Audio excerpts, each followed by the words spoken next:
안녕하십니까. 8월 31일 월요일 말씀 묵상 시작하겠습니다. 오늘 본문은 시편 117편입니다. 117편 1, 2절인데요. 성경 전체 장 1189장 중에서 가장 짧은 장입니다. 단 2절로 이루어져 있고요. 그래서 오늘 묵상은 그렇게 오래 진행될 것 같지는 않습니다. 그러나 이 본문을 통해서 우리가 이 본문이 선포하고 있는 그 핵심부가 있거든요. 그 핵심부에 대해서 한번 묵상해 보는 시간을 가졌으면 합니다. 그럼 말씀을 함께 보도록 하겠습니다.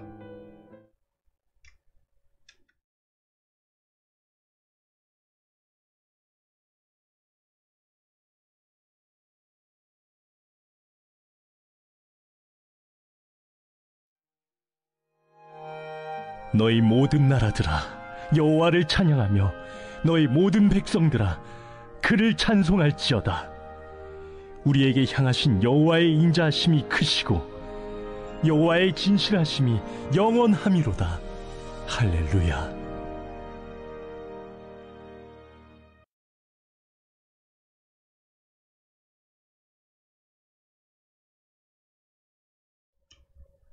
네, 조금 허무하게 말씀이 끝났죠. 오늘 이 PPT 한 장으로 끝납니다. 모두가 다 본문이 다 나와 있고요.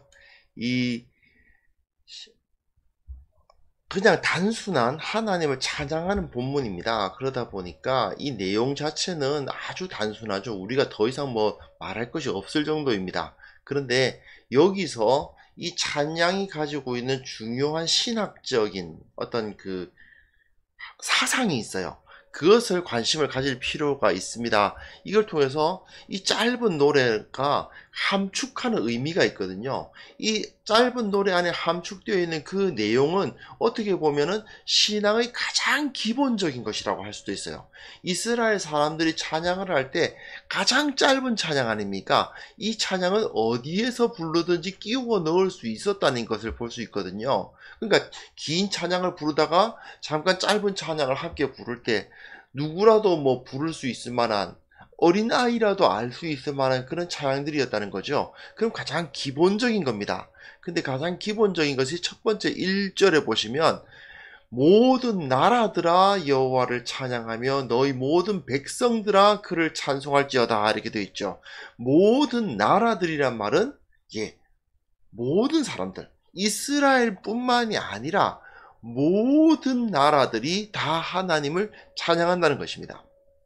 또한 너희 모든 백성들이 또한 하나님을 찬양한다는 것입니다. 이 세상에 속한 모든 사람들이 다 하나님을 찬양한다. 이 말은 무슨 뜻이겠어요? 이스라엘의 하나님만은 아니시라는 뜻이죠.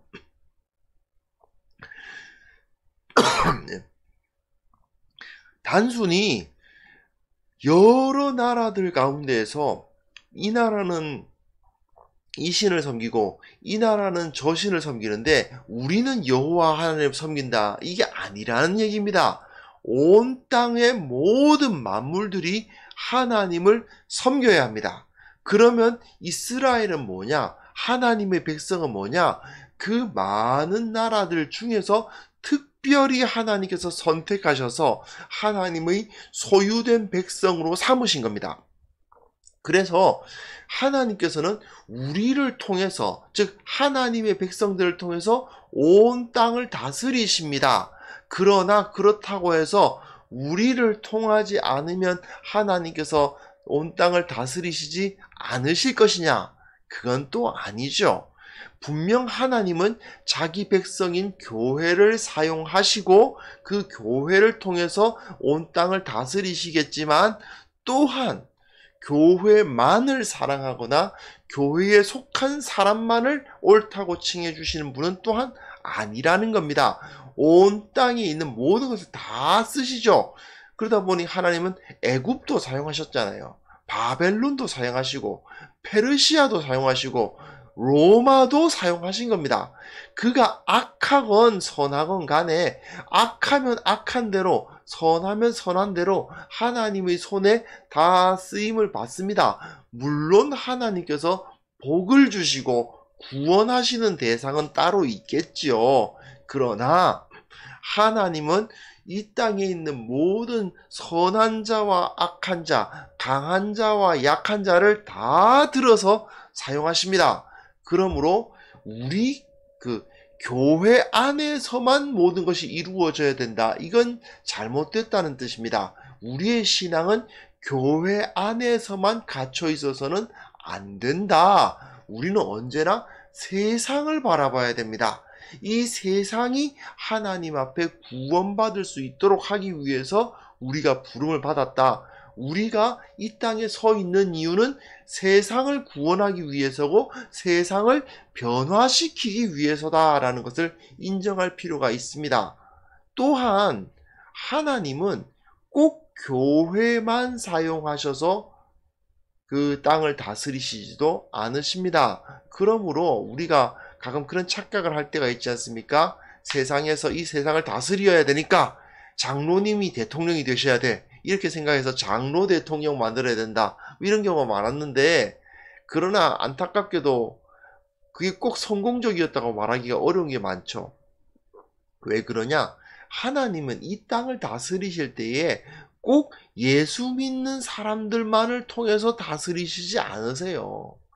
하나님은 모든 사람들을 다 사용하시고 모든 사람들 가운데서 다 인도하신다 하는 것을 인정할 필요가 있습니다. 그러나 우리는 그럼에도 불구하고 그 가운데 하나님의 백성으로서 부르심을 받았죠. 어떤 역할을 하라고요? 하나님의 모습을, 우리 주 예수 그리스도의 모습을 세상 가운데 드러내라는 사명을 받은 것입니다. 우리는 그러니까 우리가 이 세상에 서 있는 가장 중요한 이유는 뭐냐면 세상으로 하여금 우리를 보고 우리 주를 떠올리게 하는 것. 우리 주님이 우리의 모습을 통해서 떠올라야 됩니다. 예수 그리스도께서 저들의 삶을 보니 예수가 어떻게 살았구나 하는 것을 알겠다라고 말하게 되는, 그게 바로 우리의 사명이죠.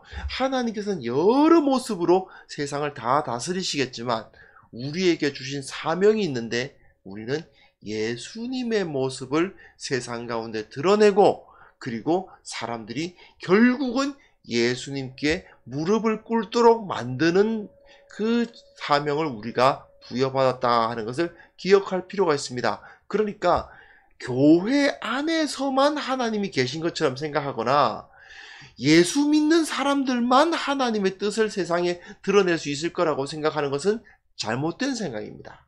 하나님은 모든 나라, 모든 백성을 통해서 찬양을 받으실 분이라 하는 것을 인정할 필요가 있습니다. 그리고 2절에 보시면 우리에게 향하신 여호와의 인자하심이 크시고 여호와의 진실하심이 영원합니다 라고 선포합니다.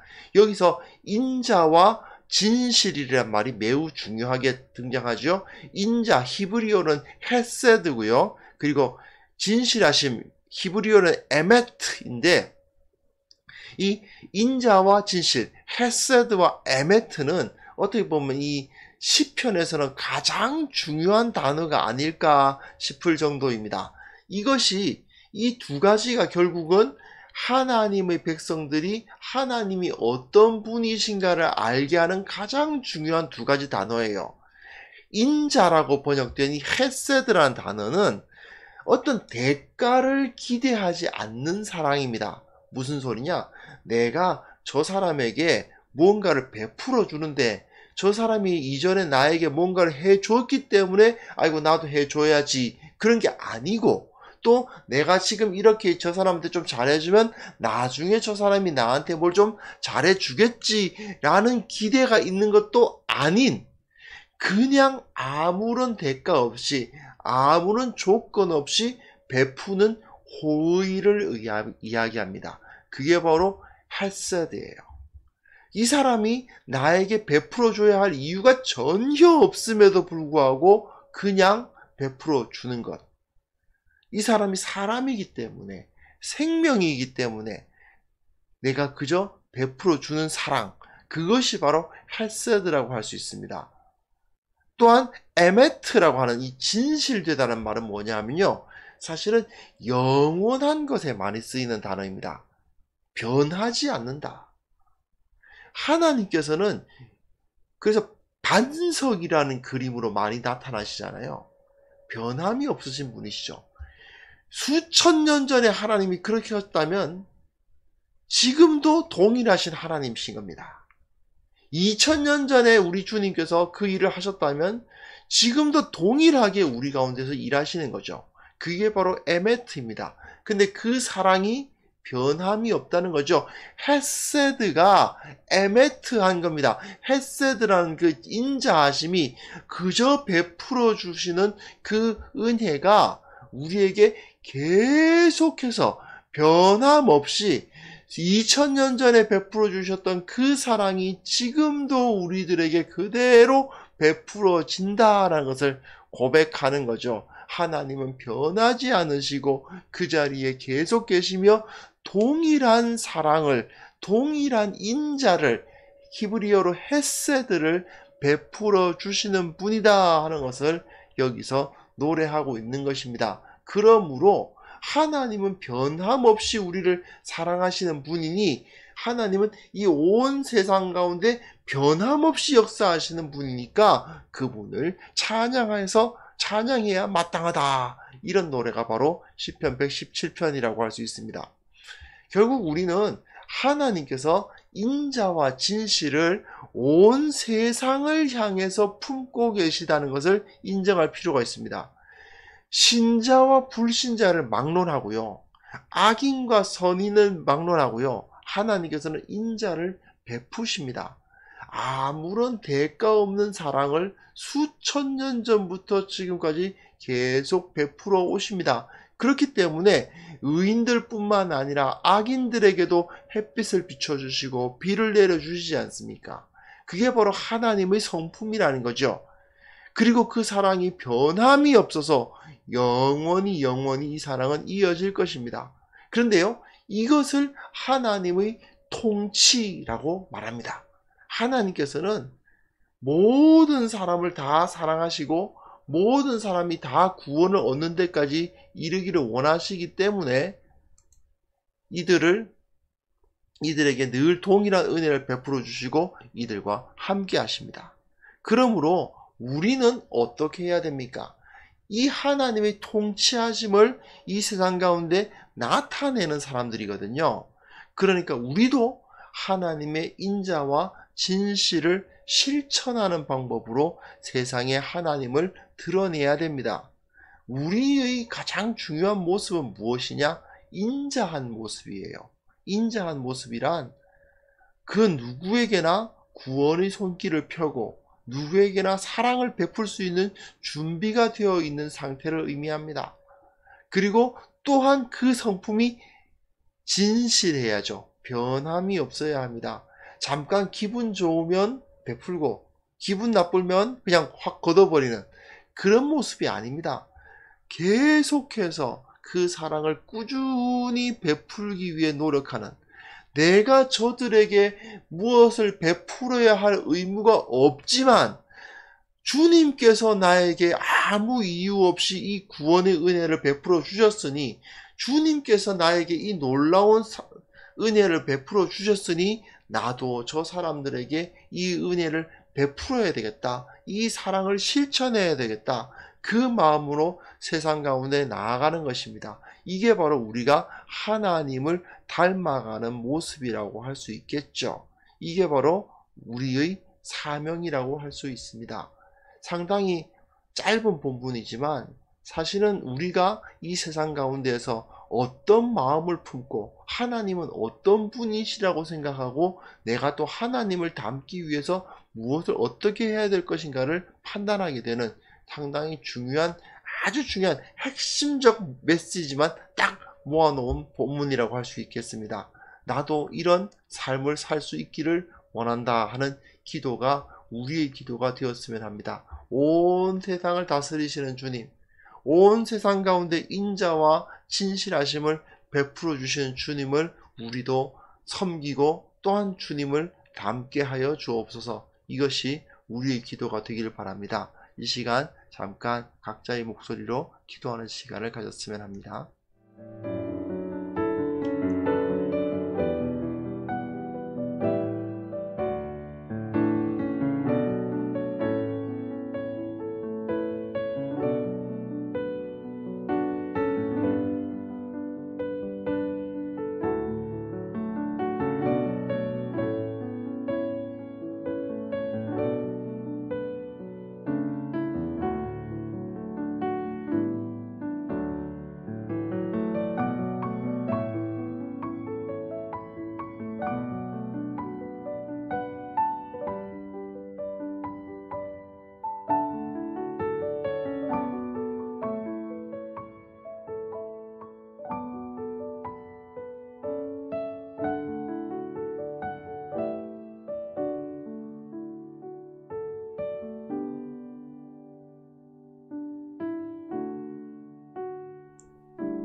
하나님 아버지, 그렇습니다. 주님께서 나를 아무런 조건 없이 무조건 사랑하셨다는 사실을 늘 묵상함에도 불구하고 우리가 그 사랑을 따르고 실천하는 데는 너무나도 연약하고 너무나도 인색했던 것을 기억합니다.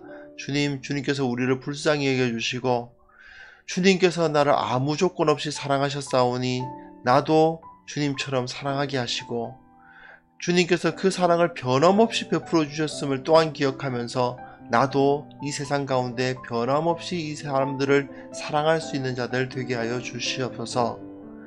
늘 주님께 감사의 기도를 드리고 늘 주님을 높이고 주님을 체험하며 살아가는 우리 모두가 될 수 있도록 주님 우리와 함께하여 주시기를 원합니다. 주님께서 우리에게 베풀어 주신 그 인자와 진실하심을 우리가 이 세상 모든 나라들 가운데 선포할 수 있도록 도와주시고 이 세상에 하나님의 다스리심이 나타날 수 있도록 주님께서 우리를 사용하여 주시옵소서. 좀 더 주님을 닮게 하시고 좀 더 주님의 뒤를 따르는 자들이 되게 하여 주시고 주님의 이름만이 높아지는 그날을 바라보오니 주님께서 우리와 함께하여 주옵소서. 주님께서 일하여 주옵소서. 예수 그리스도의 이름으로 기도합니다. 아멘.